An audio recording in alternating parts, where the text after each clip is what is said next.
This Christmas forced a choice we'd been avoiding for years. We agreed to pretend we were still together for Christmas, not because we missed each other, but because neither of us had the courage to face what we never finished. I hadn't seen Aaron in 3 years when his name lit up my phone again. No warning, no soft reentry, just his name, glowing on the screen like a sentence that didn't need punctuation. I stared at it longer than I should have, long enough to remember how easily that name used to undo me. When I finally answered, his voice sounded exactly the same, lower than mine, steady, that infuriating calm that always made it feel like he was standing still while I was trying not to drown. "Hey, Ivy." No apology, no small talk, just the sound of someone who knew he still had access. He didn't say he missed me. He didn't need to. He went straight to the practical reason he'd called, the one neither of us could ignore. "The house," he said. "We need to sell it before the end of the year. The house. The one still legally in both our names. The one we bought together, convinced that choosing the house meant we were choosing each other. The one we never lived in. The one that held every version of the future we almost had. It was supposed to be simple. Papers, signatures, closure. But nothing about us had ever been simple. This is a Christmas love story, but not the kind that starts with miracles or mistletoe. It starts with unfinished love, with emotional distance disguised as maturity, with two people who walked away before love asked them to be brave. And before I go any further, let me say this clearly. This is a fictional emotional love story, told in my voice, but it belongs to someone else's heart. Still, if you've ever loved someone deeply and still walked away, parts of it might feel uncomfortably familiar. If you're watching from somewhere tonight, New York, Toronto, London, Sao Paulo, let me know in the comments where you're listening from. And if stories about love, fear, and second chances speak to you, consider subscribing to Possible Hearts. Real stories, real hearts, real possibilities. Because this one almost didn't happen. Aaron came back to town 3 days before Christmas. Snow hadn't started yet, but the air felt tight with it. That sharp cold that settles into your bones and makes everything feel closer than it should. We met at the house. I hadn't realized how much of myself I'd left there until I stepped inside again. The walls were still the same neutral white we'd chosen because we were compromising adults. The kitchen still smelled faintly like pine cleaner and dust. The staircase creaked on the 3rd step, a sound I remembered because Aaron always skipped it. He still did. We stood in the living room like strangers, pretending not to recognize the shape of each other's lives. "You look good," he said, hands in his coat pockets. "So do you," I replied, because politeness is easier than honesty. We talked about logistics. Agents, timelines, repairs we'd postponed for years as if delaying decisions could freeze time. And then, just when I thought we were done, when I was already rehearsing my exit, he hesitated. "My family knows I'm back. They assume we're together." I laughed. It came out sharper than I meant it to. "Of course they do. They're hosting Christmas. They asked if we'd come." I felt it then. The shift, the moment where practicality gave way to something far more dangerous. "No," I said immediately. "That's not happening." "Ivy," he said, softer now, "it's just Christmas." That was the problem. Christmas had always been our deadline, our emotional countdown.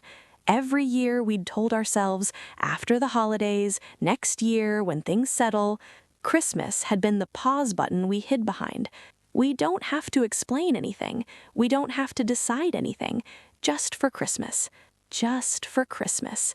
The phrase landed between us like a trap dressed up as tradition. I knew it was a terrible idea, because when Aaron and I were together, things worked. Too well. Conversation flowed. Silence felt intimate instead of awkward. My body remembered his before my mind could stop it. And because this time, we were different, older, calmer, more emotionally mature, which meant there would be no excuses left if it broke us again. "I won't wait again," I said quietly. Not for confusion, not for someday. He didn't argue. He just nodded, and that scared me more than anything else, because that nod felt like someone who finally understood the cost. And as we stood there, surrounded by a house built for a future we never chose, I realized something unsettling. This wasn't about fooling his family. It was about protecting ourselves from the question we'd been avoiding for years. And Christmas was about to force us to answer it. 3 days later, I pulled into his parents' driveway, snow starting to fall, and realized I had no idea which version of us would walk through that door. The first thing his mother did was hug me like nothing had changed. Not cautiously, not politely, fully, arms tight around my shoulders, the scent of cinnamon and laundry soap clinging to her sweater as if it were muscle memory, not choice. "Oh, Ivy," she said, pulling back just enough to look at my face. "You're finally here." Finally. As if I'd just been late, not absent for 3 years.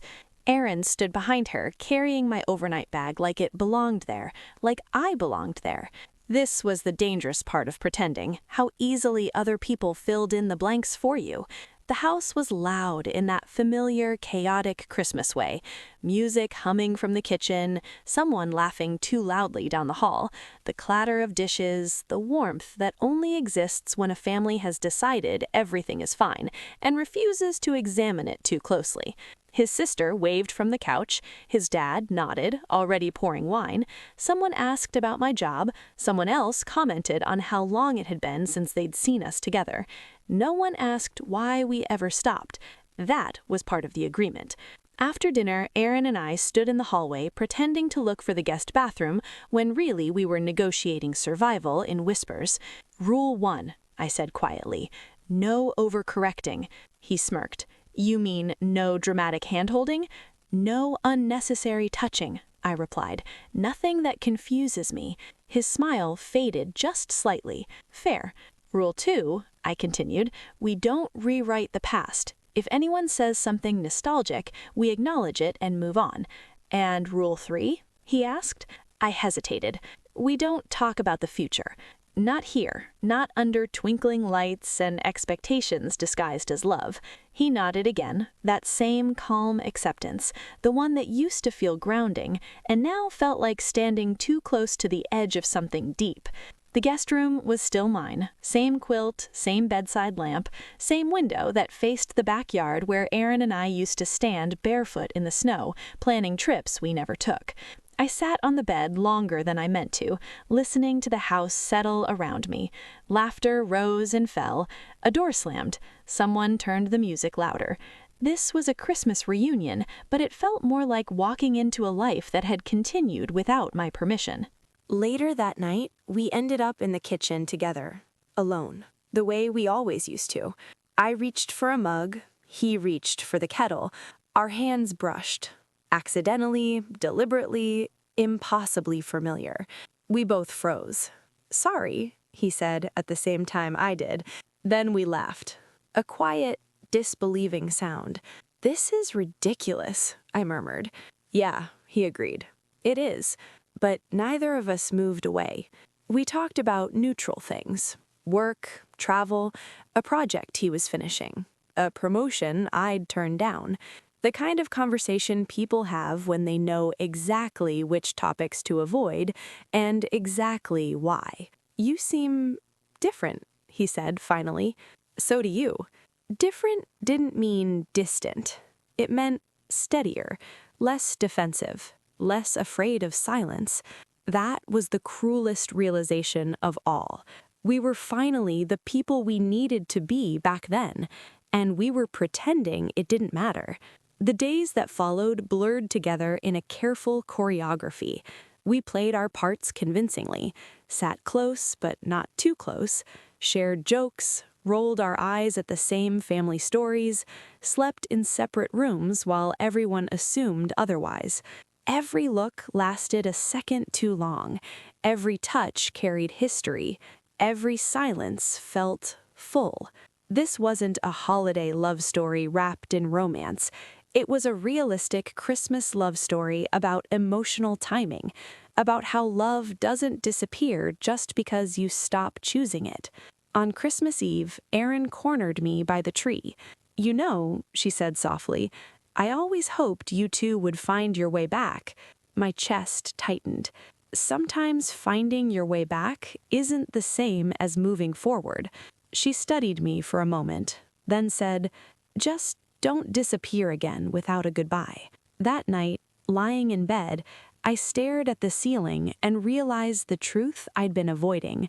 The pretending wasn't hard. Stopping would be. Because every moment we played house, every shared laugh, every almost touch, was peeling back the emotional walls we'd built to survive the unfinished relationship we never named. And Christmas hadn't even arrived yet. On Christmas morning, Erin knocked on my door before anyone else was awake and asked me a question we hadn't agreed to avoid. Erin knocked softly, like he wasn't sure he was allowed to exist on the other side of the door. I sat up in bed, heart already awake, even though the house was still quiet. That suspended Christmas morning silence where everything feels paused, waiting for permission to begin. "Yeah?" I called. "It's me," he said, unnecessarily. I opened the door just enough to see his face. He was dressed already, hair still damp, eyes tired in a way that felt familiar, safe, dangerous. "Everyone's still asleep," he said. "I just wanted to check something." I leaned against the doorframe. "This feels like it's already breaking Rule 3. He smiled, but it didn't reach his eyes. "I won't ask about the future." "Then what? Are you okay being here with all of this?" The question landed harder than I expected, because it wasn't about logistics or pretending or Christmas tradition. It was about me. "I'm fine," I said after a beat. "I wouldn't be here if I wasn't." He studied me for a second longer, like he was measuring the truth in my answer. Then he nodded. "Okay." And just like that, he stepped back, as if restraint were something he'd practiced. Breakfast was loud and affectionate and filled with assumptions no one questioned. We passed plates, shared glances, finished each other's sentences the way people do when they've spent years syncing their rhythms. Someone snapped a photo of us in front of the tree. "Perfect," his mother said, "just like old times." I felt something twist in my chest. Old times weren't perfect. They were unfinished. Later, Erin and I escaped outside under the excuse of needing air.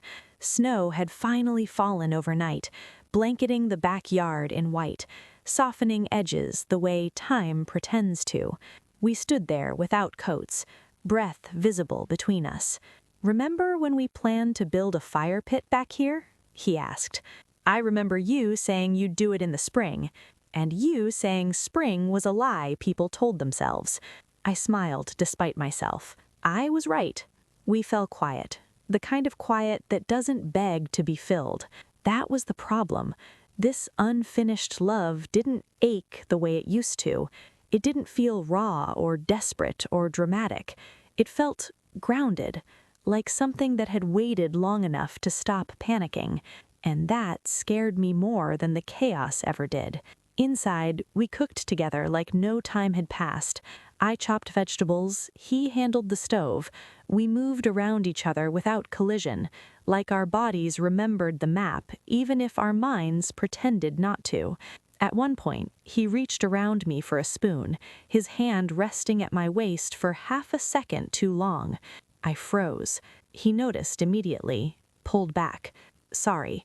"It's okay," I said, and meant, "I don't know."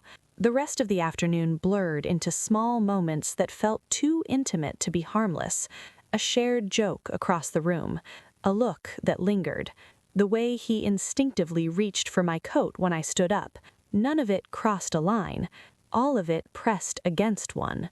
By evening, the house glowed with that soft Christmas night light, lamps instead of overheads, music low, wine poured generously. Erin's dad raised a glass. "To family," he said, "and to love that lasts." I swallowed. That night, after everyone went to bed, I found Aaron in the living room, sitting on the floor with his back against the couch. The Christmas tree lights cast shadows across his face, softer than the ones he usually hid behind. "Couldn't sleep?" I asked. He shook his head. "Too much thinking." I sat beside him, leaving a careful inch of space between us. "This pretending," I said quietly, "it's harder than I expected." "Yeah," he admitted, "because it feels like not pretending. We didn't touch, we didn't kiss, we didn't do anything dramatic. We just sat there, side by side, with years of unresolved feelings humming between us like static." "I don't want to walk away again," I said finally. "Not without clarity." He turned to me then, fully. "And if clarity means something you don't like?" I met his gaze. "Then at least it's real." He nodded slowly. Outside, the snow kept falling. Inside, something was starting to crack.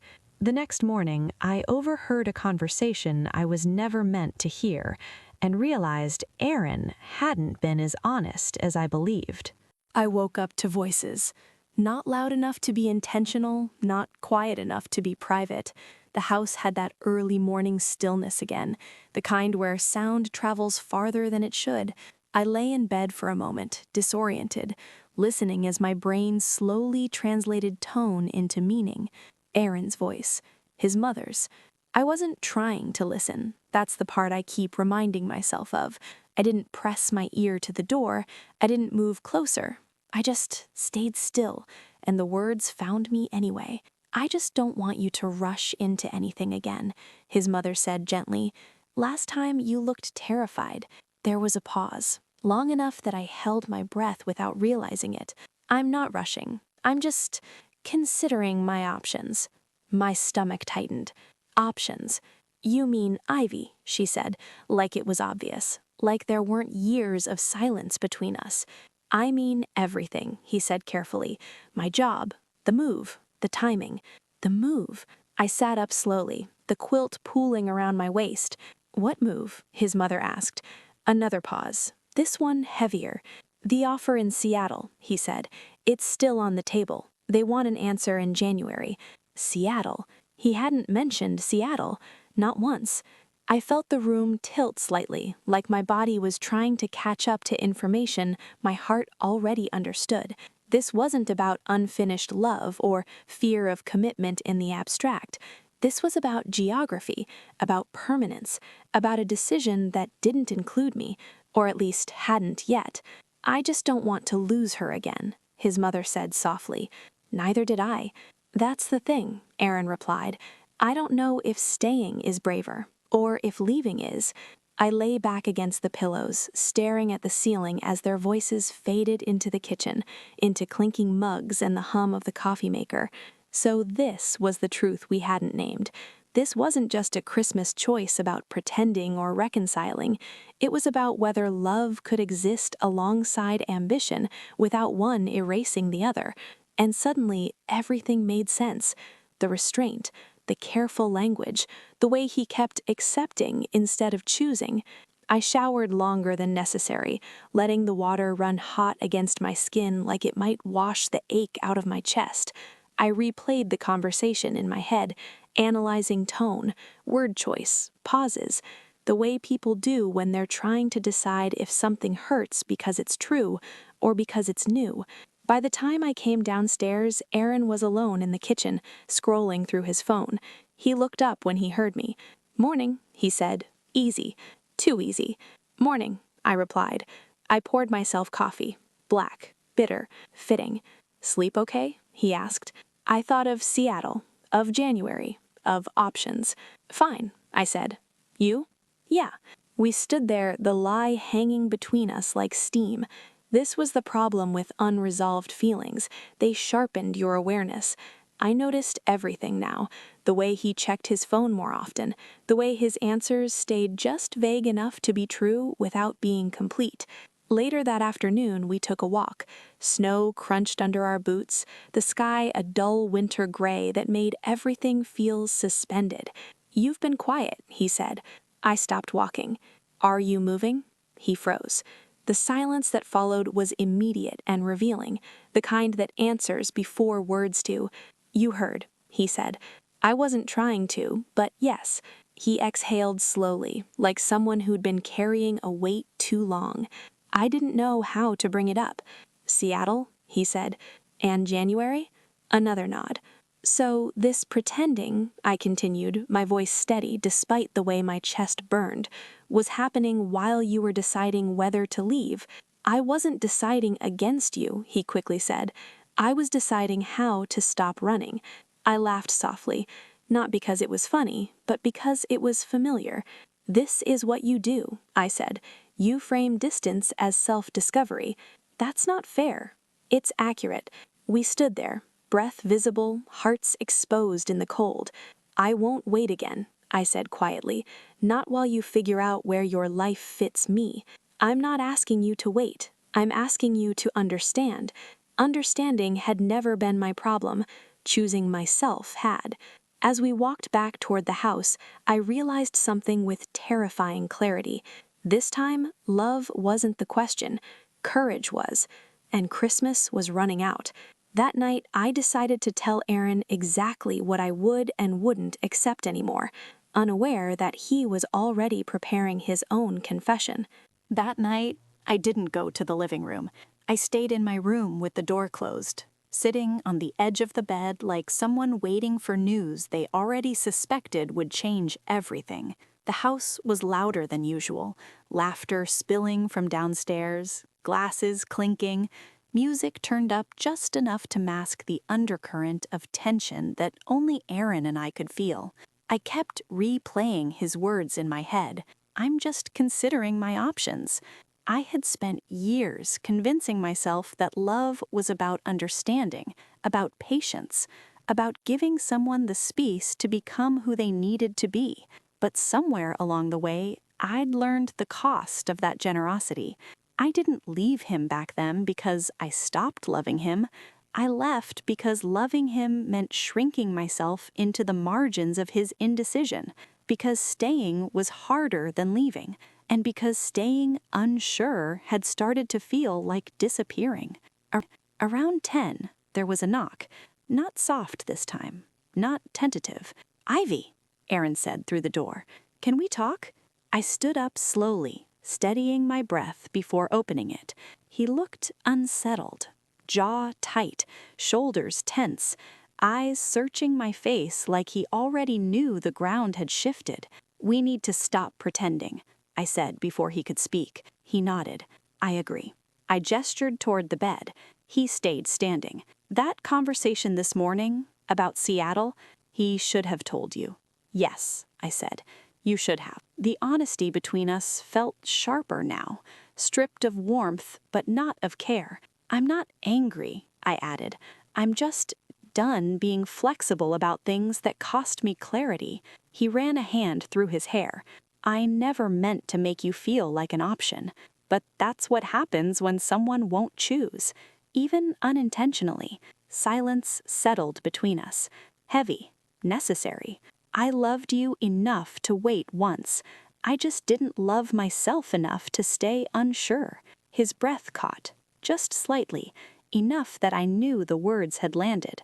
"I won't do that again. If you leave in January, that's your choice, but I won't follow you into uncertainty." He looked at me, then, really looked, and for the first time since he'd arrived, his composure cracked. "I'm terrified," he admitted. "Not of loving you, of losing myself." "I know," I said. "That's what you said last time, and I believed you. I still do. But loving me shouldn't require you to disappear, and loving you shouldn't require me to stand still." We were finally naming the fear without vilifying it. This wasn't a fight. It was a reckoning. I don't need a promise. I don't need forever. I need presence. I need to know I'm chosen, not later, not conditionally, not if it fits. He swallowed hard. "And if I can't give you that, then we stop pretending," I replied, "even for Christmas." The words hung between us, fragile and final. "I don't want to lose you again," he said. Then don't. But don't ask me to stay halfway. He nodded slowly, like someone absorbing the weight of a truth they could no longer outrun. I need time, he said. I shook my head, gently, firmly. You've had years. Something shifted then. I saw it in his eyes. The moment where fear stopped being theoretical and started costing him something real. He stepped closer, not touching, just close enough that I could feel the warmth of him. I'm not asking you to wait. I'm asking you to trust that I'm trying. I believe you. But belief isn't enough anymore. Downstairs, someone laughed loudly. A door slammed. Life continued, indifferent to the quiet earthquake happening between us. He stepped back. I'll sleep on it. Everything. He nodded. So will I. When he left the room, I closed the door and leaned against it, my chest tight, my hands trembling just slightly. This was the first time I hadn't softened the truth to keep him comfortable, and it felt like both relief and grief. As I lay in bed, staring at the dark, one thought kept looping through my mind. This wasn't about whether we loved each other. It was about whether love was finally stronger than fear. And tomorrow, Christmas Day, would force the answer. At dawn, I woke to the sound of Aaron packing and realized the decision might already have been made. I woke up to the sound of zipper. Not loud, not rushed, just deliberate. For a few seconds, I stayed still, my body heavy with sleep and dread, listening as my mind caught up to what my heart already knew. The house was quiet in that early Christmas morning way. No music yet, no voices, no clatter of breakfast. Just the soft rhythm of someone preparing to leave. I sat up slowly, my bare feet touching the cold floor as if the temperature might ground me. The zipper sounded again. Then the dull thud of something being placed gently on wood. Aaron was packing. I pulled on a sweater and stepped into the hallway. His door was half open. I didn't knock. He stood by the bed, folding a shirt with care that felt almost cruel. His suitcase lay open, neatly arranged, like someone who'd made peace with a decision before speaking it out loud. He looked up when he saw me. "Oh," he said. "I didn't mean to wake you." "I didn't.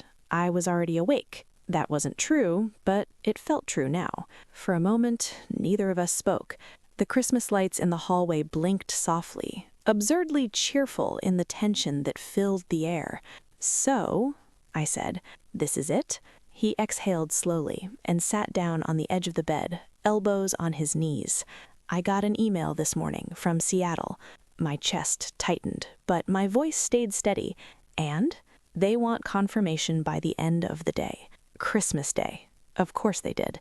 "I'm guessing you didn't start packing because you planned to say no," I said. He looked up at me then, his expression raw in a way I hadn't seen in years. "I started packing because I needed to know what it felt like. To leave," I said. "To choose," he corrected. The distinction mattered more than he probably realized. I thought if I packed, it would feel familiar, like every other time I've convinced myself distance equals clarity. "And did it?" I asked. He shook his head slowly. "No." I crossed my arms, more to protect myself than to appear closed off. "Then why are you still packing?" "Because fear doesn't disappear just because you name it. It just gets quieter." We stood there, suspended between what had always been and what could still be. This is a second chance love story, but only if it's real, only if it's chosen. I know. That's what scares me. I stepped closer, stopping just short of touching him. "Talk to me." He swallowed hard.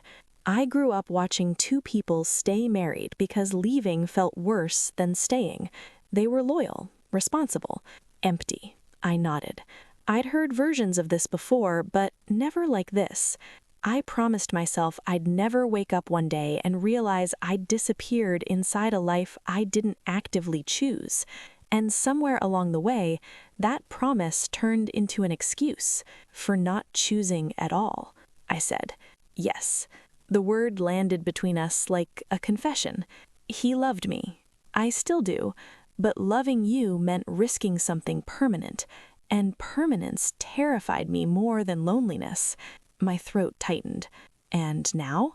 Now I'm standing in a house we bought together and never lived in, spending Christmas with a woman who knows me better than anyone, and who finally stopped bending herself to make me comfortable.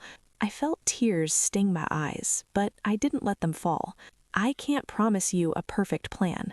I don't have a 5-year plan, roadmap, or guarantees, or certainty. I don't want certainty. I want courage. He looked at me then. Really looked like he was finally seeing the cost of every almost, every delay, every unfinished sentence. I don't want to leave, he said quietly. The words hit me harder than any grand declaration ever could. But, I asked, but staying means choosing you without knowing who I'll be on the other side of that choice.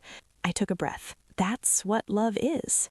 Silence stretched between us, thick, expectant. Downstairs, I heard the faint sound of someone moving, a drawer opening, footsteps, the house beginning to wake. Christmas was starting. If I stay, he said slowly, I'm not asking you to wait while I figure things out. I'm asking you to build with me while I do. I searched his face for hesitation, for escape routes, for the familiar retreat. I didn't find them.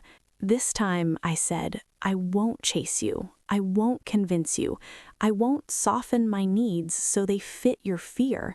I know. That's why this feels different.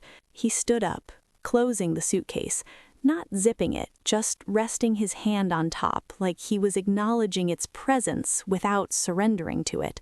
I'm terrified, he said, but I don't want fear making this decision anymore. My heart pounded so loudly I was sure he could hear it. So what are you choosing? I asked. He didn't answer right away. Instead, he reached for my hand, slowly, deliberately, giving me time to pull away if I wanted to. I didn't. I'm choosing to stay, he said, not because it's easy, not because it's safe, but because walking away again would be a lie. My breath caught. Tears spilled this time, uninvited and unashamed. And if someday you realize staying costs you something you can't afford, I asked, then we face that together, out loud, without disappearing. I nodded, my chest aching with something that felt like hope, careful, earned, real. We didn't kiss.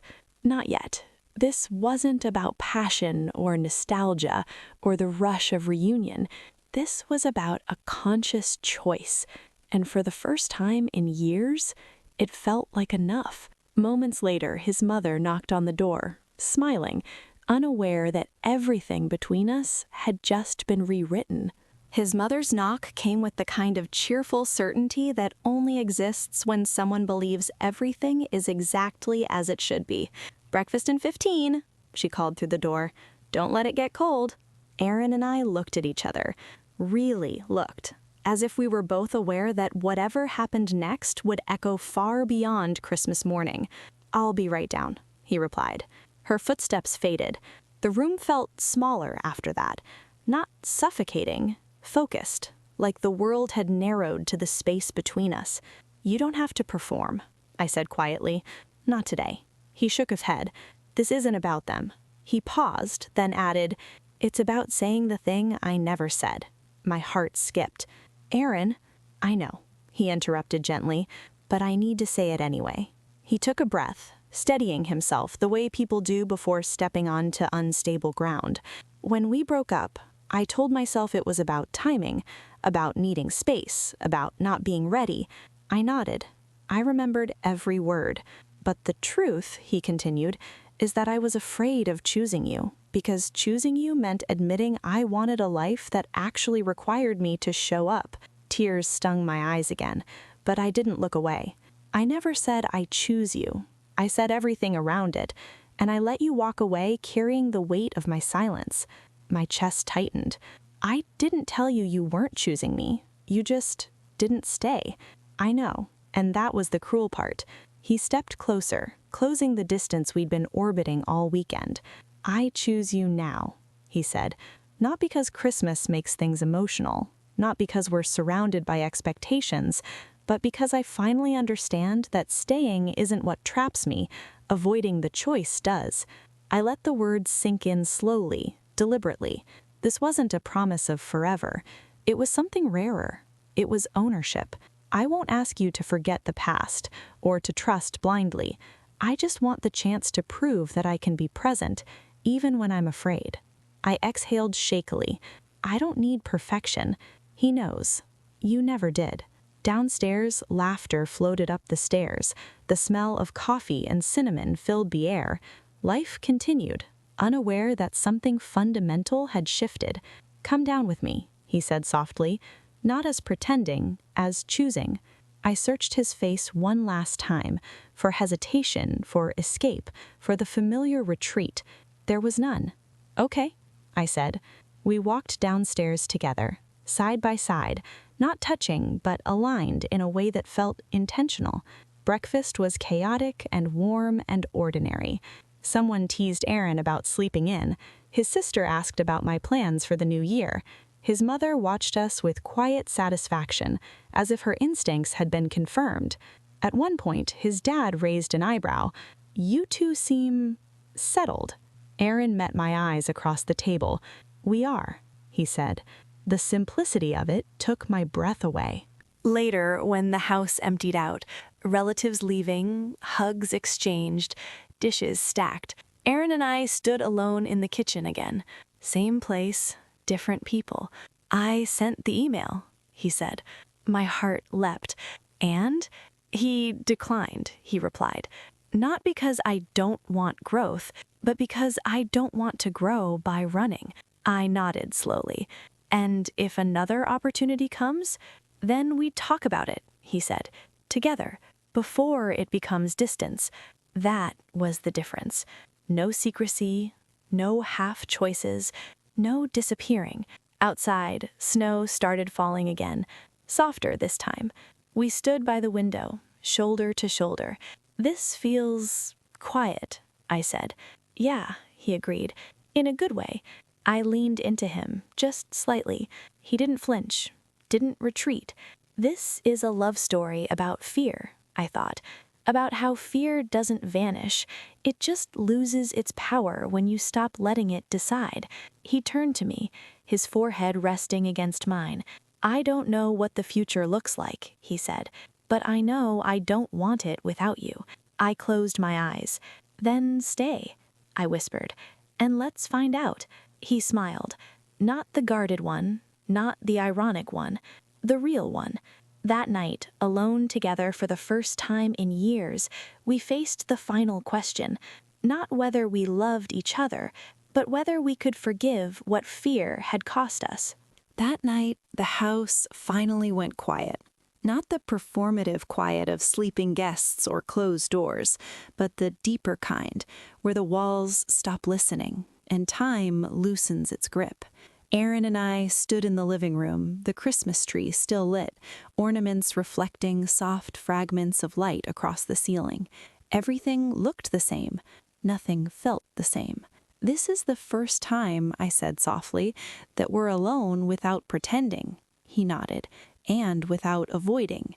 We sat on opposite ends of the couch at first, not out of distance, but out of respect, the kind you earn after you've learned what silence can destroy. "I need to say something," I began, not as an accusation, just as truth. He said, "I'm listening." "When we ended things," I continued, "I told myself I was walking away because I was strong, and part of that was true." I swallowed. But part of it was fear, too. Fear that if I stayed, I'd keep hoping, and hope without commitment was slowly hollowing me out. He looked at me, not defensive, not guilty, just present. "I don't want to carry that forward," I said. "I don't want this to be a second chance built on silence." He said immediately, "It won't be." "I know, but I need to hear you understand what it cost." He leaned forward, elbows on his knees. "I do," he said quietly. I see now that asking for time without offering clarity was still a choice. I just pretended it wasn't. That acknowledgement mattered more than an apology. I forgive you, I said, surprising myself with how steady the words felt. Not because it didn't hurt, but because you're finally standing where you couldn't before. Emotion flickered across his face. Relief, gratitude, something like grief for the years we lost. I forgive you too, he said, for leaving before I was ready. I shook my head gently.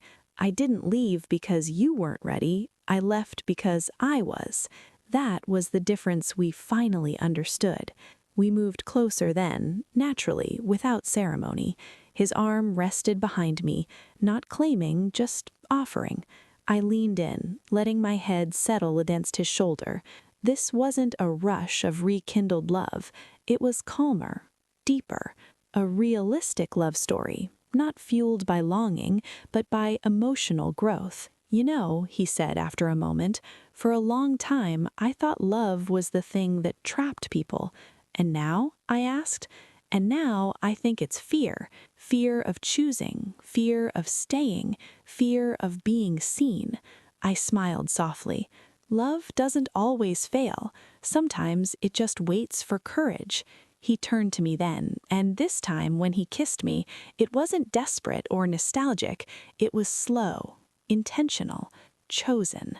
Outside, snow fell quietly. Not dramatic, not urgent, just steady, like something meant to last. The next morning, I packed my bag, not because I was leaving, because life still existed beyond this house, this holiday, this moment.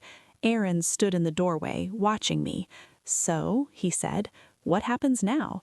I smiled. Now, we don't make promises we can't keep. He nodded. But we keep making choices. Yes, I said, out loud.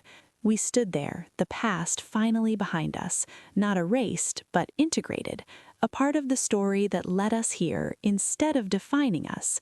Before I left, I turned back one last time. This wasn't a miracle, I said. It was a decision. He smiled. The best kind. If you stayed with this story until the end, thank you. Stories like this, about unfinished love, choosing love after fear, and the courage it takes to stay, live here on Possible Hearts. If this story moved you, please like the video, subscribe to the channel, and share where you're watching from. Your presence keeps stories like this alive, because love doesn't always arrive loudly. Sometimes it waits, and sometimes, when we're finally ready, we choose it back.